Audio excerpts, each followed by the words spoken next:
Well, this is Moonlight. Okay. Well, that's what the writing program looks like. It has a whole bunch of different, you can do a whole lot of different things, different types of italics and headings, etc., etc. You can insert all kinds of stuff, but so that's when I started. That is when I began the story, February 26, 2019. That's when I started. When I first put the name of the book and started page 1. And now I am at page 57. Well, actually, that's where it's sitting right now, but it goes into page 58, 59, and there's 36,937 words now. The plot is starting to write itself. Basically,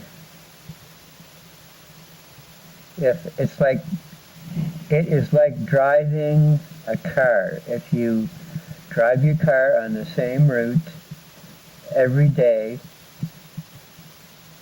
you'll probably discover that your mind could be working on an issue a million miles away from the route you're driving on, and you're automatically making the proper right turn where you are supposed to make the proper right turn without even thinking about it. This is the way a book will go. You're just riding along, and suddenly your brain will automatically pick something that a character decides to do, even when you're thinking about the character doing something else. And that is how a book plot writes itself. Okay, I will just run the camera slowly over every paragraph. Or, I'll start reading it out, I guess. This is a personal thought here on Eric's part. Rainproof clothing would be good to wear here, Eric thought while he spoke outside in fragrant forest airs midst insectum, forest sounds, and harbor sounds beside Clare. And this is where he talks, I'll help. I am as desperate for more clothing to wear as you are. I have a feeling that cedar bark and birch bark will be more suitable here than denim material will be. He paused and spoke again to Clare. You work on bark cloaks, leggings, and dresses that block fog and rain. I'll work on my leggings and rain cloak and tunic. When we start killing seals and moose, we'll have skin hides to brain tan. Then we'll have the warm garments for the cold weather.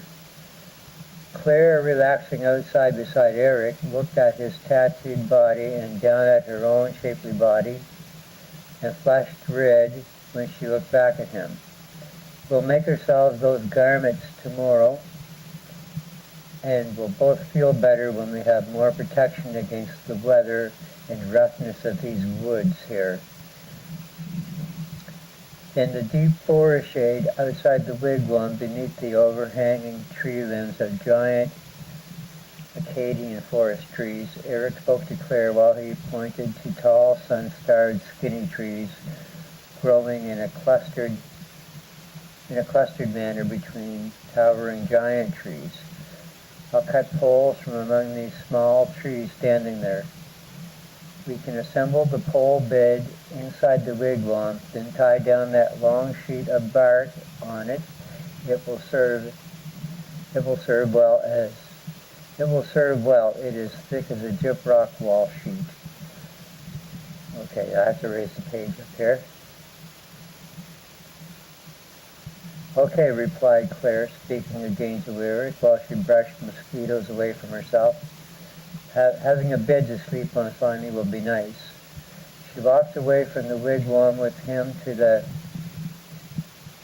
copse of birch saplings and white pine saplings, struggling between giant white pine trees that cars could park inside.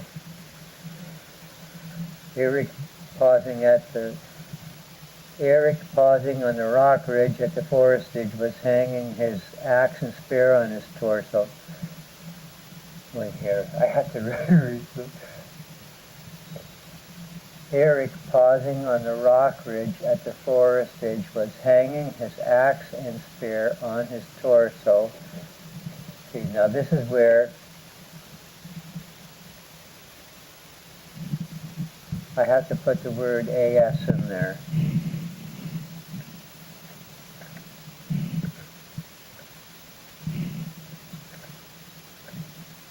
There we go. That's what you call proofreading. Eric, pausing on the rock ridge at the forest edge, was hanging his axe and spear on his torso as he spoke to Claire. Our pole bed should be 7 feet long by 5 feet wide. We'll have lots of elbow space then, but we won't have a lot of space in the wigwam for other furniture. Alright, let's raise this up a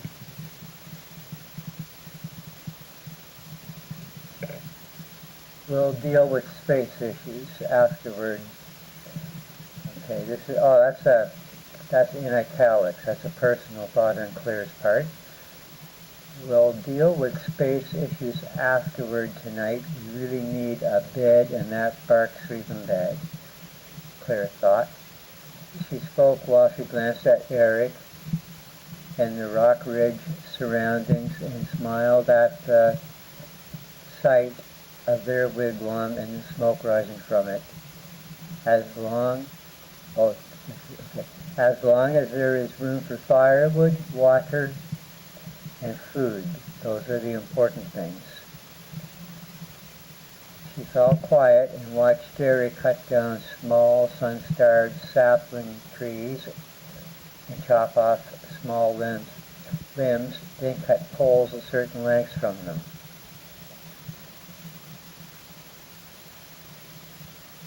I have enough poles for the bed, thought Eric. He spoke to her in the fragrant forest airs amidst loud wilderness noises of the Atlantic harbor. We can tie the main poles in a rectangular shape, then tie cross poles down on the rectangular frame and make holes in the bark sheet and tie down that long wide sheet on the frame. I am all for it, said Claire. She gazed at the Acadian forest canopy overhead, at pockets where she could see afternoon sky, and spoke again to Eric while she gazed at the cut poles the two of them had piled together in a bundle. Our bed project won't take long, but making that sleeping bag out of pliable bark will take all and a lot of cordage.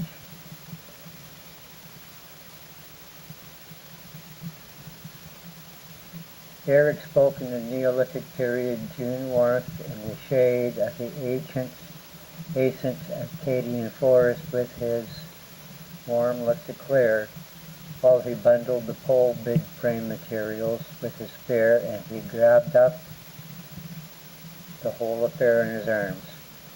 Two of us working at that bed project and sleeping bag chore will have it done soon enough. Then we'll have time to get firewood and hunt something down for a meal. I'll try my hunting slingshot. It is in my day pack. I'll use it on one of these tree roosting waterfowl. I was pretty good at target practice. I think I will get one of the closer birds. He felt quiet as he walked toward the wigwam that the fire inside sent up wood smoke from to disturb the songbird flocks and tree roosting waterfowls in the tree crowns overhead.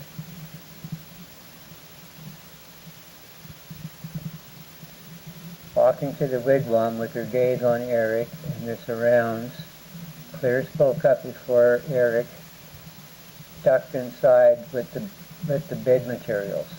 I can guess what will happen when we have the hunting bows and arrows. We'll always be busy hunting. Clare paused to duck inside the warm, smoke-fragranced and fire-illuminated wigwam interior with Eric before she spoke again.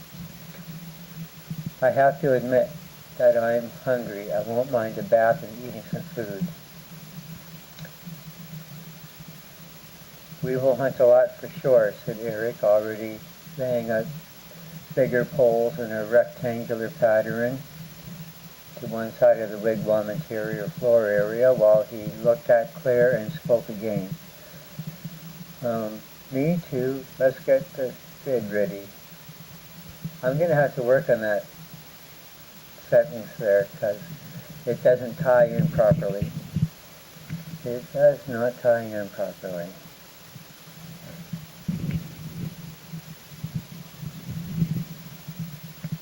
Okay. We'll continue on here. And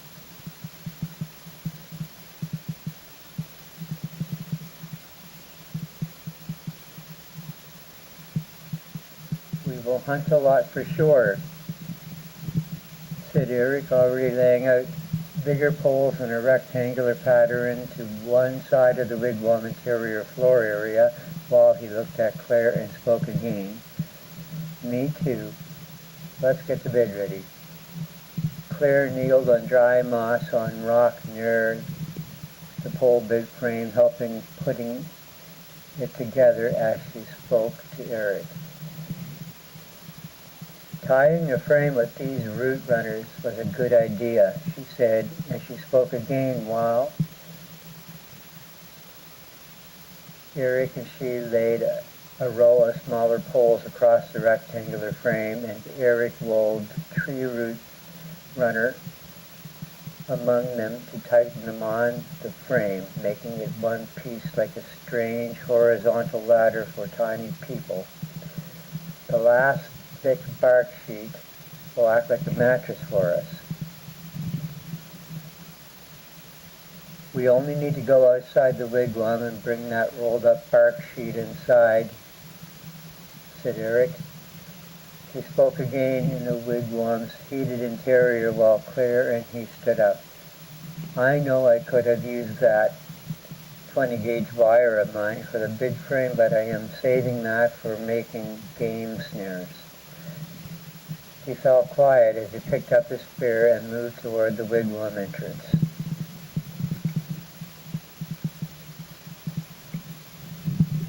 Clare spoke while she grabbed her spear and she moved toward the wigwam entrance as well. We may as well bring the other roll of thinner bark in too, since we're working on that next anyway. She paused as Eric in front of her ducked outside, and she followed him outside. The weather is changing. Look overhead, Eric said, and he spoke outside to her again while he picked up the two large bark rolls, and he gazed along the rock ridge to look at the harbor. There will be fog tonight, or rain from the look of these clouds in the fog bank out there.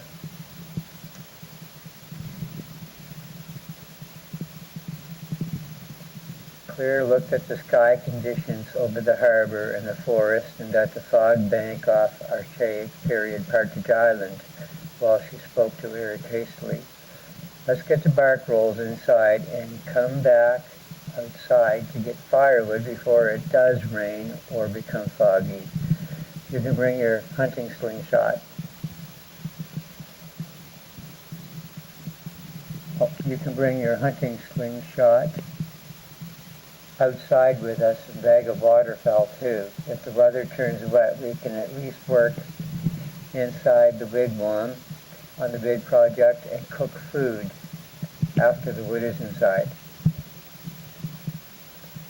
Okay, we'll do it that way, replied Eric, who quickly ducked inside the wigwam, shoved the bark rolls into the wigwam, and returned outside with his bayonet hunting slingshot hanging on his side, and he spoke to Clare. We have our driftwood pile a short distance down the beach. Let's go get some of that for the fire tonight.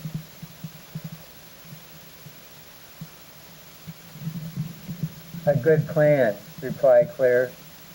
Oh my God, I'm getting tired of reading. I'm just going to run the camera on.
And there you go.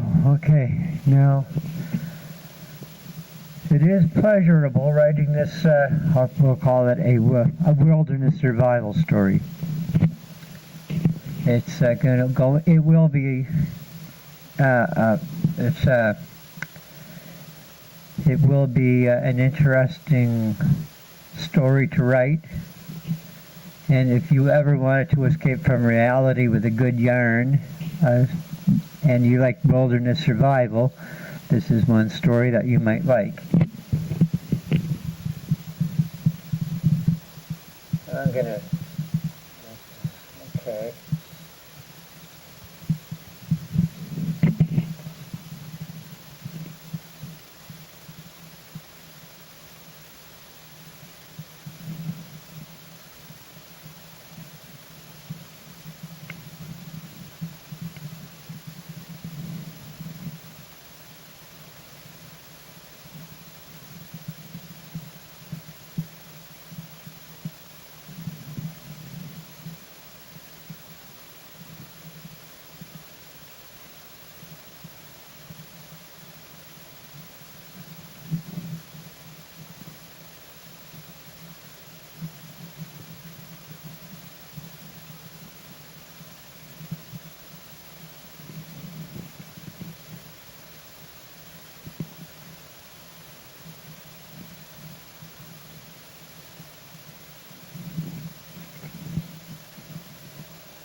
Okay, now how to brain tan hide with the hair on. That was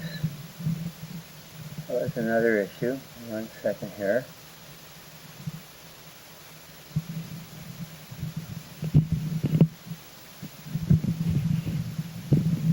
For example, this is Eric on page 60 explaining to Clare how to brain tan hide with the hair on.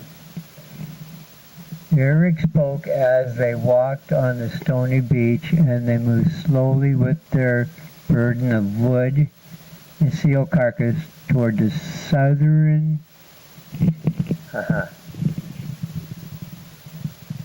I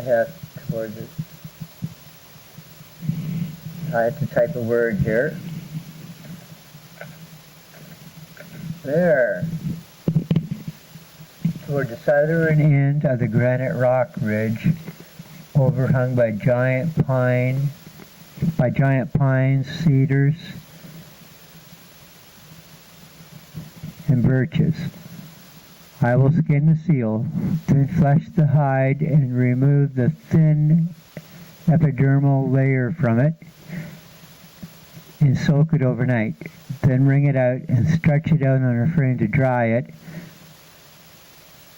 and rub the seal's brain with water mixture into the hide to make it soft and pliable again.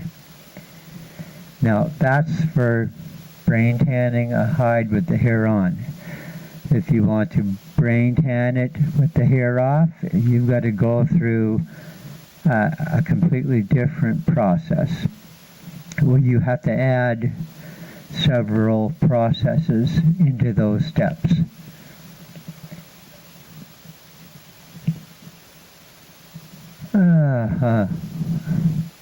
Okay, yeah, that's going to be, I don't know. Okay, my camera's getting pretty warm right now. Well, that's good. I wanted to get the moisture out of the camera anyway, because I've been getting a lot of mode dial error reports. And it was moisture in the air down at the beach that was affecting the camera. So getting the camera hot once in a while might do it some good. Okay, now.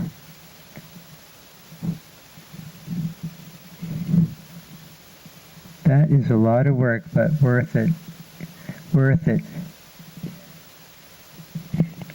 See, now this is where sometimes I get, oh my God, sometimes I will get writing and typing, and I will think the words, but my fingers won't type the words.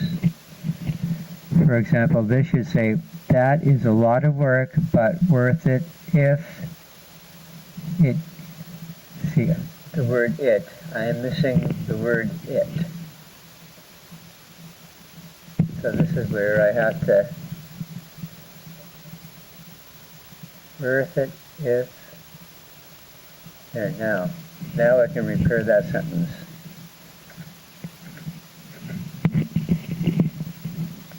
That is a lot of work, but worth it if it can turn skins into clothing, said Clare, speaking again as Eric and she stepped onto the mossy gray-green granite rock ridge.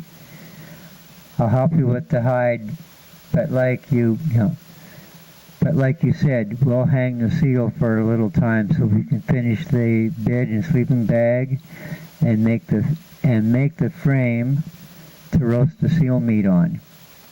I'm actually hungry just thinking about the meat. I can't wait to taste that meat either. It will be like everything else here, pollution-free, said Eric. Looking at Clare and ahead in the dampening low light conditions of at the archaic-looking birch bark wigwam. Then he let his gaze follow where the gray smoke rose from the gray mossy wigwam structure up into the forest crown, stretching far above everything, and he spoke on, "We'll get that wood inside and hang this seal high enough up that animals can't get it." Okay, that's enough of this video here, but by the time the story is done writing itself and it gets into the multiple volumes, I could easily have a million word story. Each volume should be, I'll say 150,000 words, 140,000 words, and it's just going to keep going on and on and on and on and on and on. This is in the story plot. This is only they went through one day, one night, and they're almost at the end of their second day, and I'm already on page 60 or 61 or whatever. So I know this is going to be a really long story, but it will be a pleasure to write, though, definitely. I will see you online.